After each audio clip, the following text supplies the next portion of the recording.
So tonight, we have an exciting presentation. Erin Waters is going to be talking about real photo postcards, both the collecting them and also the market for them. And real photo postcards are popular with a lot of collectors. Erin has a Master of Arts degree from NYU in Museum Studies. And go ahead, Erin, and share your screen and take it away. Yeah. So as you said, Erin Waters, live in Lancaster. I have been here since 2007 when I graduated from NYU. That's when I became a dealer. I was talking to David Freund, who invited me to do this. And he said, you know, people would like to hear about photo cards, of course, because that's what I specialize in. And then, but also a little bit about the dealer market and the photo postcard market. So I've been thinking about that. All the cards that I chose are from my own collection, which I don't get to show off a lot. So I went through the ones that I have scanned and then scanned some ones that I was a little lax on. So I hope you like what you see. All right. I don't know why there we go. So where I began collecting postcards, I started buying them, I think, when I was a teenager. My dad was a daguerreotype dealer, so I started with 19th century photography, but I was always interested in paper too. You know, I was buying cabinet cards and CDVs, and eventually someone showed me real photo postcards of like little kids with toys. This was when I was, you know, a young teenager, I guess, or even still collecting dolls myself. And I was like, oh, these are cool. And I started buying them.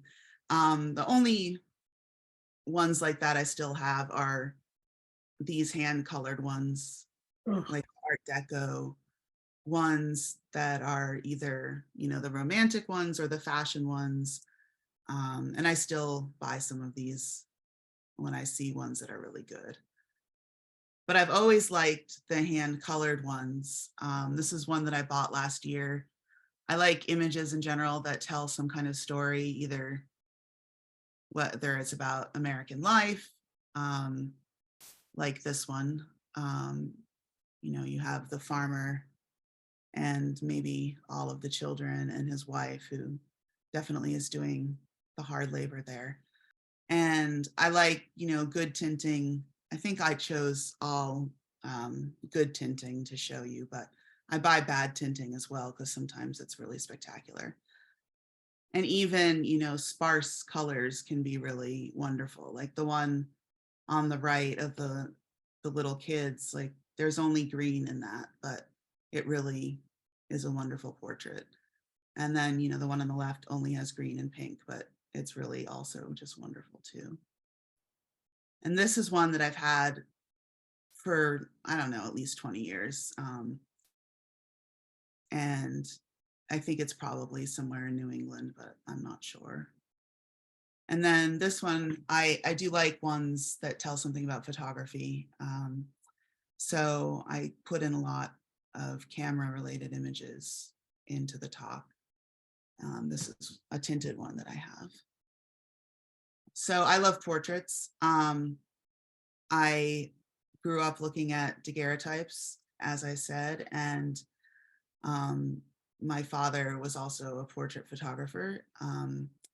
And so I've always been thinking about portraiture and what is a good portrait and what is good lighting and how to make it that way. And for me, you know, of course, portraits don't have to be in the studio. You know, this really great studio portrait on the right, but then you can also have one taken in a hammock outside that works just as well, in my opinion.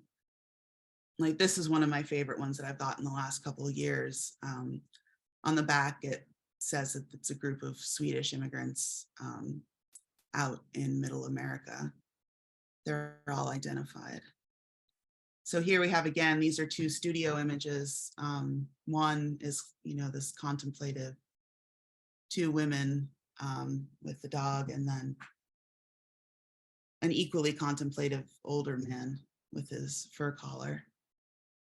And I wanted, to point out that I think collectors, they see the value in these types of portraits, and they're definitely even buying the more mundane ones. I think you all know, the type that I mean, because there are so many photo portraits, but the more you look at them, you can see something in so many of them that's worthwhile.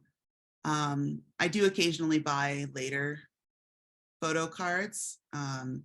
This one is printed in the 1970s and also hand colored in a really crazy way.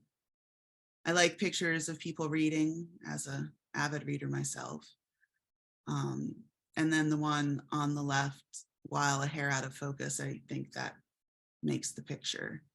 So the other thing I look for is not necessarily something that's perfectly posed, like this one of the two little girls, boys, who knows, has a really snapshot quality. They're both sucking their thumbs, the cat's walking in front of them, but it made for just this wonderful barefooted picture of these two kids who were caught playing outside. And that's one of the things I really like about photo postcards in general. They were often made at home and they could be printed at home, and it made for a really personal photograph a lot of the time. You didn't have to involve anybody else in the image. The one on the right is one of my earliest postcards that I remember buying. I'll tell you about my Instagram page at the end and you'll understand why. And then the one on the left is one I picked up last year. I'm still buying pictures of kids, even like I did when I was younger, but I think they're a more elevated portrait now than when I was myself a child. I'd like to think like I don't only focus on kids with toys or kids with animals, or there has to be a little something extra. And I think both of these have it. I also look for images that show the studio in some way, either accidentally or on purpose. I'm not sure which one this is, but if you look to the right, you can see a sample frame of larger prints that the studio had made and at the end of the backdrop. And you're like, why did they include that? I don't know. Someone needs to mute themselves. Anyway, so in this portrait, you can see just the crazy good lighting as well, which I always really appreciate. I think the one on the right speaks for itself. People tried to buy that one from me as soon as I bought it, but I said no. Sometimes I have to say no. As a dealer, it's sometimes difficult to maintain a collection, especially when people come over and look at it. I do sell sometimes from my collection. If people make a crazy offer, I will do that. But, sometimes I have to put my foot down. The guy on the left, I don't even know if I've ever Googled him, but I just love the portrait. So we'll see if I can figure out who he is someday. As I already mentioned, I love pictures of, cool couples, and that sailor and his lady friend is pretty cool in my opinion. The photo on the left is a more famous photo. It's by Willem van Gloden, and he was a photographer. There are postcards made from his work. I don't know if they're rare, but they're scarce. They're hard to find, and so I was happy to buy this one last year, or I guess it was earlier this year, from George Gibbs, who, if you don't know it already, always finds the best stuff.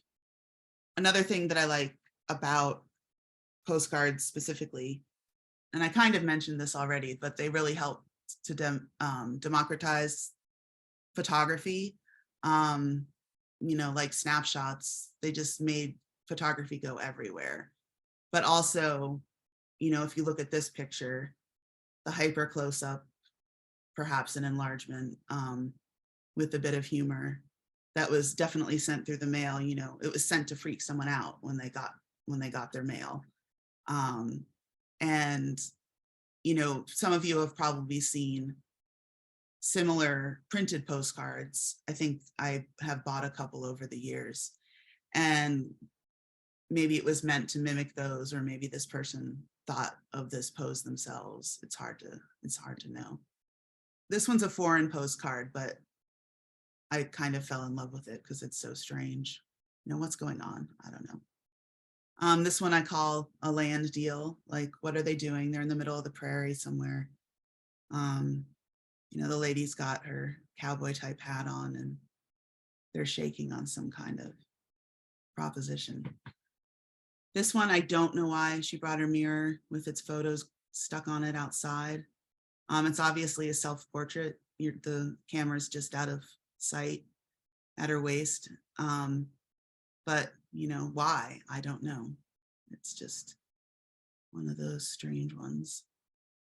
I love photos in general of people in windows. And this is one of the odder ones that I have. Just the ripples of the old glass and the little girl peering out at us.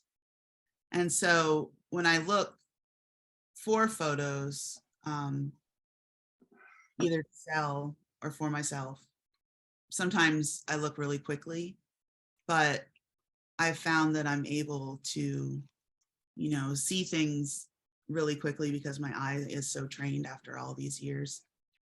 Hopefully I never miss anything, but this is a double exposure with a lot going on. There's a family there, and then there's a home interior, but there's also a mirror showing back at us. So there's a lot of layers, and it's one of the stranger ones that I bought last year. I also tend to I bought two. I was at the Havre de Grace show on Saturday as well. And I bought two like the one on the right there, which shocked me. Like just a small photo on a field of white. And you don't see them often. And I don't know why people would do that. Was it just, were they in a large group and they didn't have an enlargement for their enlarger, or I don't know what was going on. And then the one on the left, I just find it so, I don't know, sad. Like just the lighting is crazy, and maybe the negative wasn't very good, but it just makes for a very, I don't know, strange and moody photograph. In case you're wondering, I don't know what to say about the value of these things, or even if you're interested in such items, but I think what I usually tell people is that putting a price on or pricing things is the most difficult thing dealers do, at least the dealers who sell this kind of stuff, because there's no pricing guide. Essentially you're dealing with unique items. And so it's entirely subjective. You can be like, oh, I had one similar to that, but it's not, nothing is ever going to be the same. So you are, cataloging it in your head and being like, okay, this is worth whatever, $50 as compared to $35 because XYZ, or it's worth $150 because I really, really like it and don't really want to sell it. So this one is a cyanotype photogram of some leaves, and it is a postcard. And I've had a few like this over the years. This is one of the better ones. This one, I don't know where the rock is. It could have gone in the mystery section probably as well. but I think it's really cool. This one I like. I like travel images, but then there's also the camera on the far left taking another picture. The one on the left is probably Pennsylvania. And then the one on the right shows people collecting sap or maple syrup. I love the composition of that one. Little strawberries, moon, lovely sunset. I'm sure a lot of us have felt like we wanted snow in the past couple weeks. I know I have. So as I said earlier, I really love images that show something about photography or tell us something about photographs in general. And I've started to focus more on that recently. So the guy on the left taking the picture of himself in a mirror, most likely, is one of my favorite ones that I've got. I am not sure at all what it says. I mean, it says Dear Henry, and then it's kind of hard to read. But it's so spontaneous and, really shows his character, I think. And a lot of self-portraits really do. And so the one on the right is an advertising image. This Studebaker photographer from Kansas City. You assume more than one of those was printed and given out since it was compliments of. I've never seen another one. No one has told me they've seen another one, but maybe there's more out there. This is another favorite of mine that I've gotten in the last 4 or 5 years. It was taken in Colorado. She was some kind of county fair worker. I have a bunch of other cards from the same fair. A lot of people right now are looking for double exposures. I don't have a lot in my collection because they're really easy to sell, but this is one I had to keep for obvious reasons. And you can see they wrote in the negative, or the guy wrote in the negative just for fun, and it's dated 1912. So one of the things I've started collecting in this category is printed postcards that have something to do with photography. So there's this series, Snapshots from This Town, that are kind of humorous, but they tell, like the little story about photography with little verses on the bottom. And then there's another series. This one on the left is also part of a series about this photographer taking pictures of this lady. And the one on the right, I don't know if it's part of a series, but there's a lot of beach photography images, like printed cards. So these two are two more advertising ones. They started doing these types of images in the 1860s, and especially there were some really popular cabinet cards that were printed, like day and night cabinet cards with collages of babies, and some cabinet card photographers put out cabinet cards like this. And so it wasn't, new in the postcard era, but a lot of postcard photographers really went all out. And I don't know if you can imagine the time, like all of these were of course hand cut and then put on a board and then rephotographed as a card. So as someone who makes collages from old photographs, I can tell you that would take a lot of time. And I can imagine, whoever was tasked with doing it, how much their hand hurt after cutting out all those tiny faces. This is another photographer's advertisement. It's a little bit of a later postcard. You can tell by the style of that lady's bob in the center, but it has a bunch of like views of Chicago. So this is a printed postcard, but it's an advertisement for this Vicksburg, Mississippi photographer. This one is the lobby of a studio with all the different types of photographs that this person was making at the time. All these folder photos and some of the larger prints that you could have done. I really like this type of image. Like what was going on in the studio. Like if I can find them, they're hard to find in the marketplace, or they're not hard. They're scarce, and then when you find a good one, they're often kind of expensive. So I was happy to get this one. It was a little less expensive because there's no cameras or anything. The one on the left is pretty funny, I think, and I love the fact that it's a little girl with the camera. And then the one on the right is another, kind of romance one. And I like how it shows the photographs on display outside the studio, which was quite common at the time. This one is part of a set of 4 that I bought several years ago. Different types of amateur photography. This one's my favorite of the 4. So it's a sample snapshot drawing, looking down from a roof. And then I love images of people looking at photographs. So this is people looking at postcards in a postcard album, but they're, I think, obviously photo postcards, which is cool. This is the window of a studio with all the stuff that they do, including the framed prints and then more of the folder photos, and seems they specialized in weddings. And I'm not really sure what this means, but anyway, the camera with the frog is cute.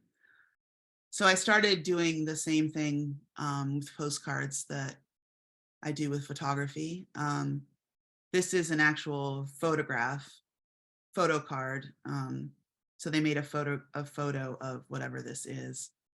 But I started buying like photo related printed cards. So this woman is a postcard collector, and her husband is quite frustrated with her.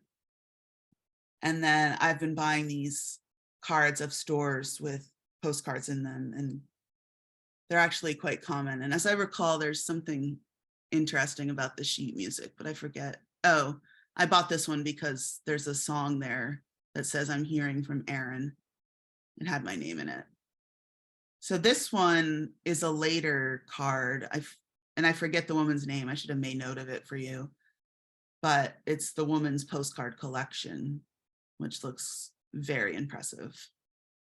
So this is a store full of postcards. The one on the left is a snapshot, but the 2 on the right are postcards, but it's all the same store and the same woman, I think, shopping.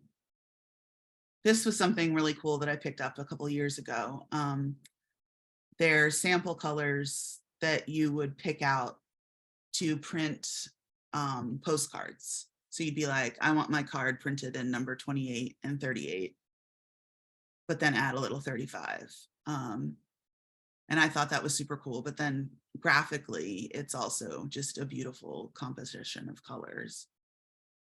And it's probably one of the most expensive cards I've bought that you're seeing, which is interesting because it's not a photo card.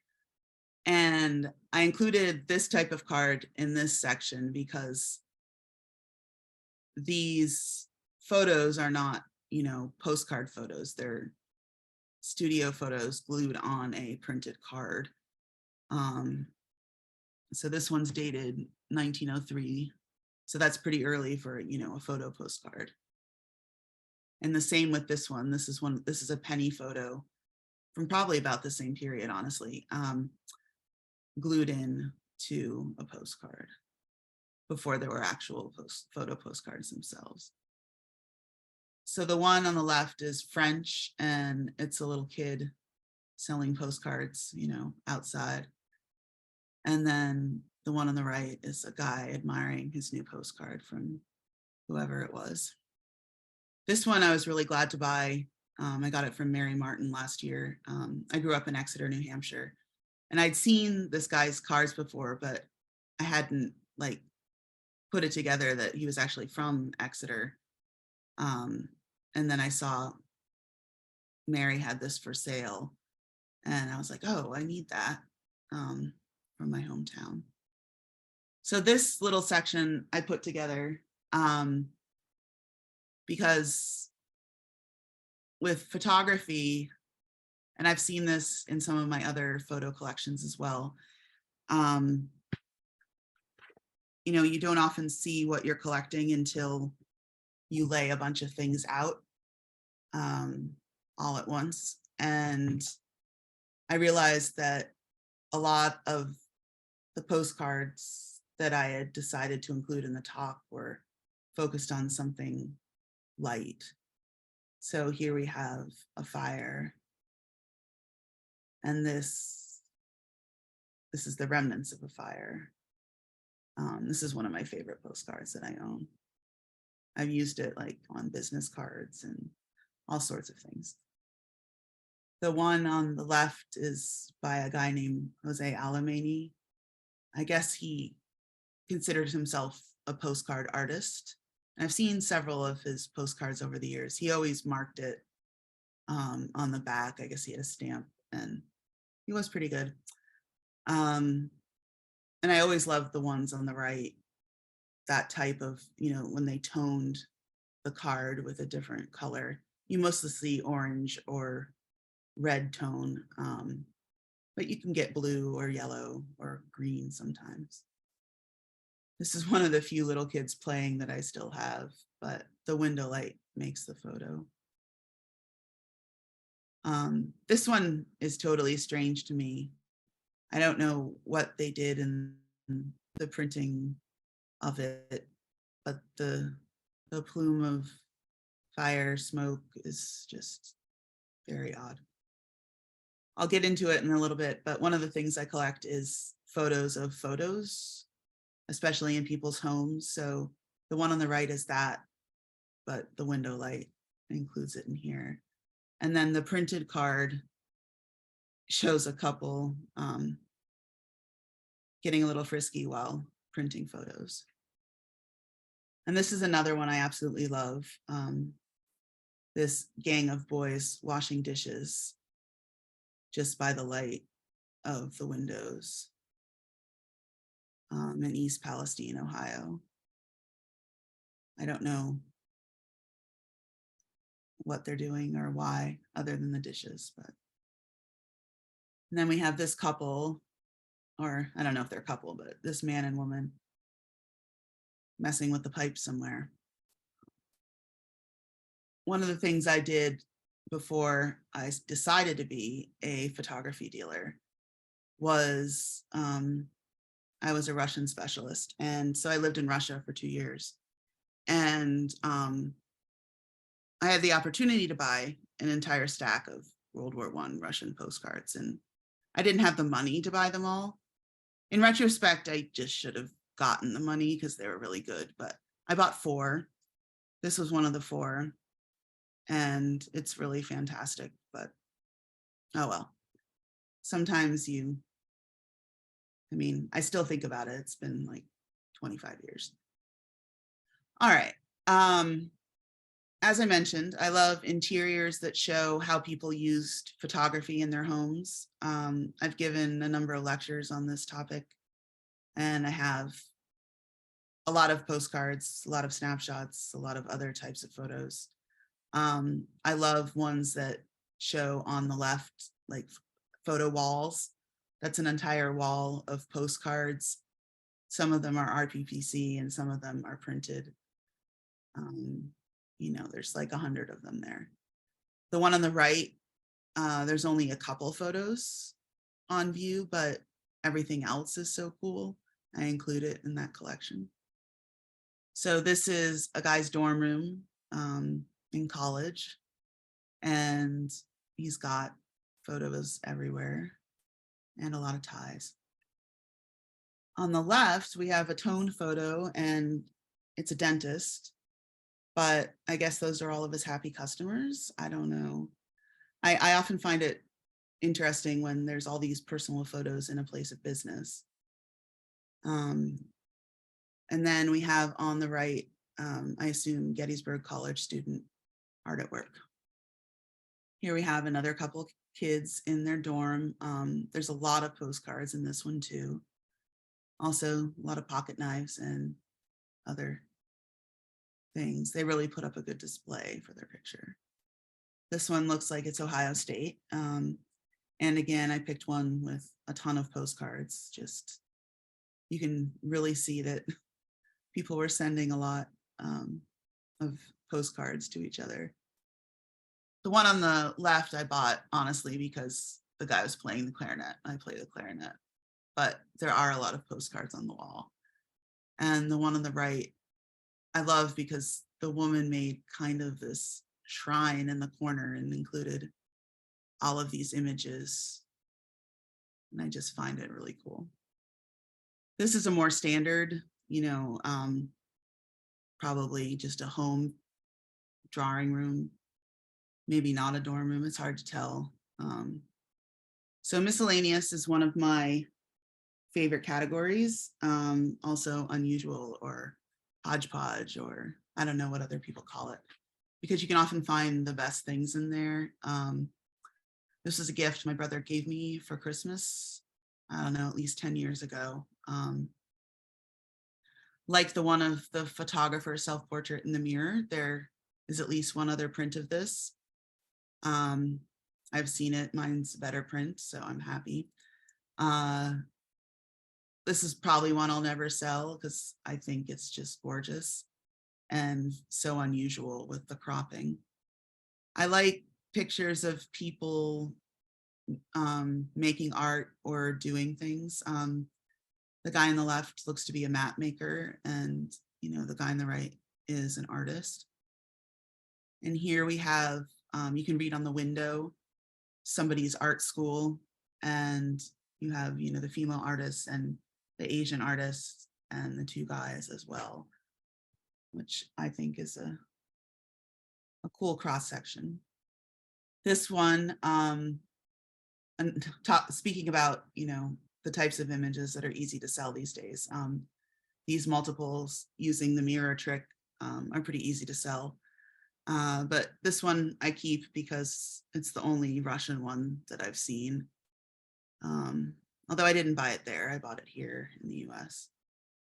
The one on the right is just weird. It's a printed, it's a film strip, but printed on a postcard, which is pretty neat. I also really like captions, whether they're on the front or the back, letters. And I especially like ones that refer to the picture. Sometimes they don't really make sense.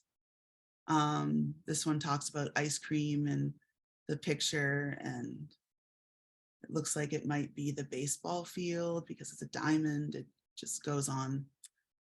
This is another picture of a picture, but taken outside on clapboards, which is random. This is another one of my favorite images, taken in New England. I think, if I remember correctly, Salem, Mass, but don't quote me on that. I'd have to look it up. Those guys are just so wonderful, and their little dog. This is another one of the 4 Russian World War I images I got. The purple writing is in Cyrillic. It's really just impossible to read, for me anyway. Like, that old handwriting is really difficult, and with the trees. Another female art class. I like collages, as I mentioned. That one is a little more random. It's a high school class. And then a rather simple, but I think wonderful picture of daisies. This one is, I often tell people how common cross-dressing was, especially in the early 20th century. And they're shocked. But you see it all the time in portraits, in postcards and snapshots. You see it almost in every college album. And, I think it would be an interesting, I don't know if someone's ever written their dissertation about it, but it would make for an interesting project. This one I got from a friend of mine. It's in my little Lancaster, Pennsylvania collection. You have Teddy Roosevelt on the balcony of the Imperial Hotel here in town. The hotel, that building is no longer there, although there is a hotel on the spot. It's a Holiday Inn now. You can see the picture of Lincoln hanging from the balcony too, and the reporters standing around him. And this one, I don't want to know how many fingers the kid lost lighting that dynamite looking firework. And, that grass was probably really dry and they set the garden on fire. And anyway, it looks dangerous. There are other views of this guy that I've seen in different towns doing this ball balancing trick. He rolled on his hands all the way down that ramp, which is ridiculous. And I mean, I'll probably end up selling that at some point, but I think having him at the apex, I've seen him at different stages of it and from different sides, but I really like the way he's posed between the points of the steeple. Likewise, I don't know, I put these two on the same page.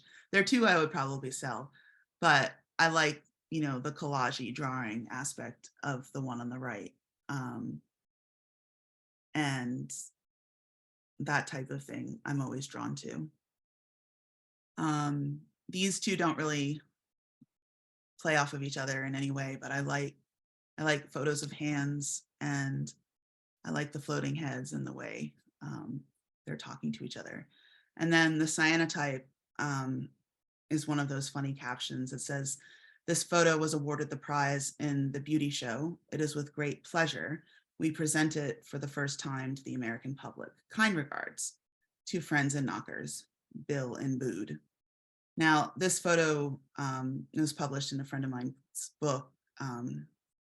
His name is Ransom Riggs, and he wrote the Miss Peregrine's Home for Peculiar Children series, but he also did a book called Talking Pictures that was about captions and photos that used words, and I wouldn't sell that one to him, so he had to use it with my credit.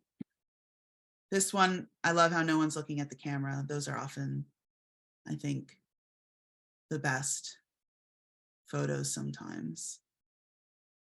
The little girl was just like, "I'm playing on, you're not important to me." Paper moons are super hot in the marketplace right now. Several people are driving it up, and then, but who doesn't like them? They're so cool. These are two of the ones that I've decided to keep. The one on the right, I bought a long time ago, and it was the first card that I paid over $20 for. I think I paid $45 for it. And I was just like, I can't believe I'm spending this much money. But this one is another newer favorite of mine. It's, a common trope in photography since probably I first saw it in cabinet cards, the breaking news aspect. And you see it here and there and everywhere, but just the laughter and the way that they're speaking to each other. So that's the end. And I know I went kind of fast, but we have time for questions and if you want to revisit anything. This last photo, I just find the guy on the left so strange. I don't usually buy sports images, but I had to have it because the man is so weird. Sometimes you just have to buy something. So I had mentioned earlier about my Instagram. The first one is kind of, I don't want to say generic, but I post all sorts of photos there. But the second one is self-explanatory, Dead Men I'm in Love With. So it's where I post pictures of handsome people. Yeah, thank you very much. That was very good. Questions, anybody? Somebody? I think someone sent a message. I saw it pop up. Let's see. I have a question first. Where do you sell your cards? The ones that you sell?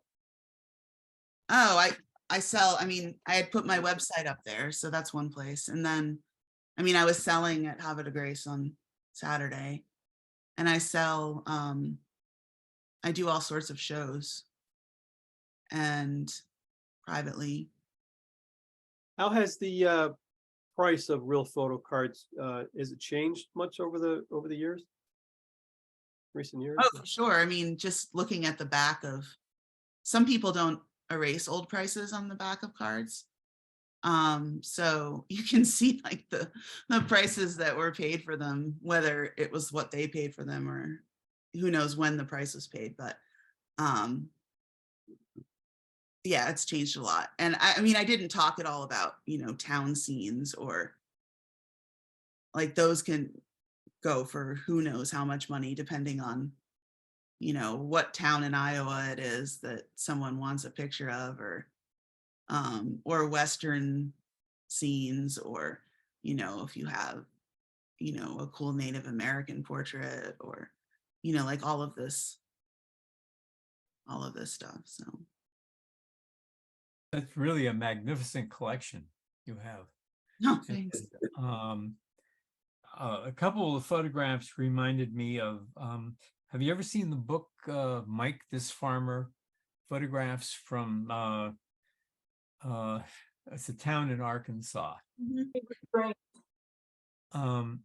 Yeah. And the book came out in 1976, and some of the photographs are very similar to that. He was a photographer in a small town in Arkansas, and completely unknown, and someone discovered his photographs long after he died.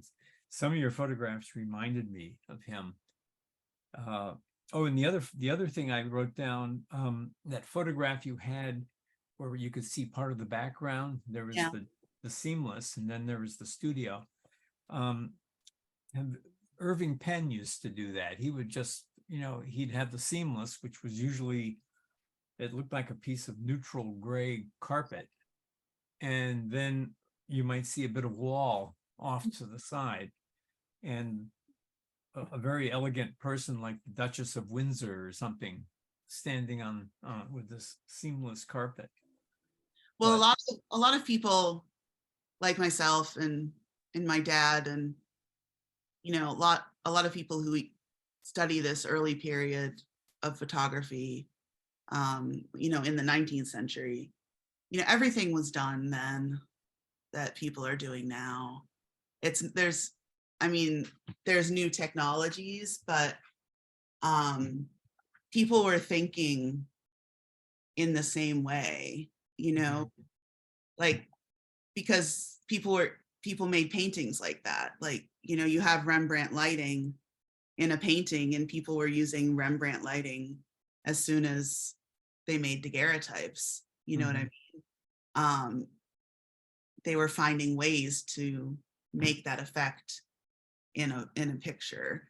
And in that sense, you know, they were doing that in daguerreotypes, whether it was accidental or not, but, you know, splitting the background or making, using these novel techniques to get the effect that they wanted. But the other thing, you know, it was amazing, like that. I think of that photograph of the football players in a row, and all the white background. How all these amazing different things, different types of cards, that, you know, how people felt about getting something so unique back then. You know, you get it in the mail, you know, and sometimes there'd be a postal mark, like that one card in the middle of the card, which actually I have a whole pile of cards where they, you know, stamp the front of the card. Yeah. Including one of the royal family back in 1954, where they take out Queen Elizabeth's face completely. But that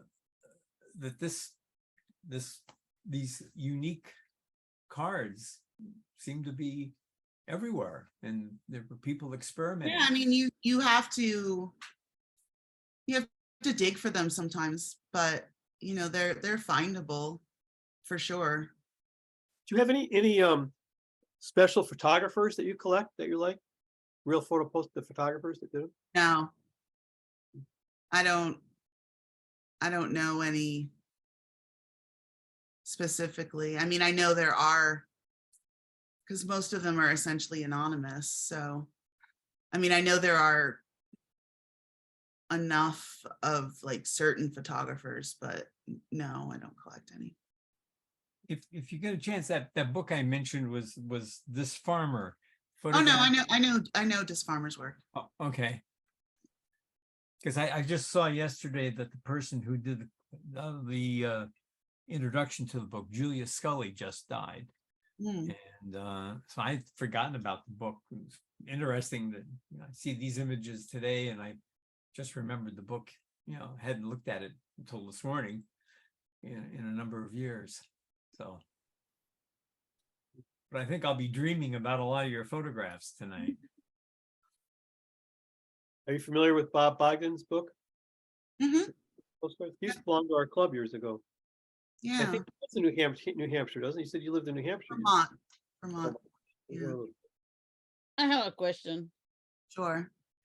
A lot of these people that are on these pictures are totally anonymous. You don't know who they are.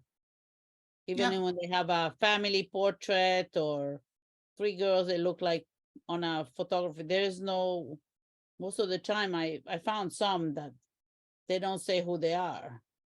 Yeah, I don't care who they are. I mean, if they sometimes I Google them if I think they could be somebody.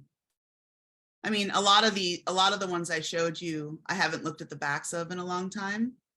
Because I scanned them a long time ago.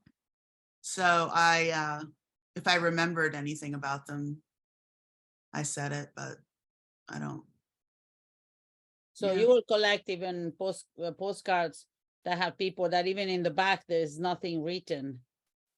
Yeah, So it you have doesn't no idea. matter. Like most people who collect photography, it's an image-based thing. Okay. So you're looking for the image.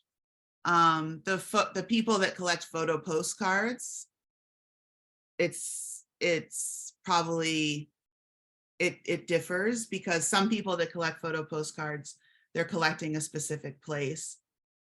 So the people that collect a specific place, they need an identification. So whether it's written in the negative or written on the back or postmarked in a certain place, those people can get obsessive, which is fine. It's fine to be obsessive. That's one of the reasons, though, I've never gone into collecting the place cards, because I'm not that obsessive. But if I do get them, I just put them on eBay or sell them to someone else,